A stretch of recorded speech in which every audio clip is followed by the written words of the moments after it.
ভাই আমার 1 plate chowmein দেন। ঠিক আছে হাফিজুল, ভাইয়ের সাথে আমি নামাজ পড়ে আসি। ঠিক আছে ভাই। কিরে হাফিজুল, বেচা কিনি কত দূর? দূর মে জুম্মা দিন কোন কাস্টমার আসে? কিরে হাফিজুল, তোর দিন দিন ব্যাপার খারাপ হইতাছে, যা অন্য কাজ কর।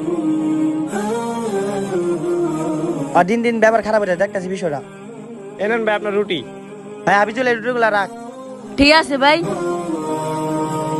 ভাই আমার কষ্টটা বুঝলো না। কিরে দোকান খুলছিস কোন সময়? হবাই খুলছি ভাই। আচ্ছা ঠিক আছে, ঠিক মতো কাজ কর। শুনেন ভাই, জি বল। ভাই আপনি যে নামাজ পড়তে যান কেন যান ভাই?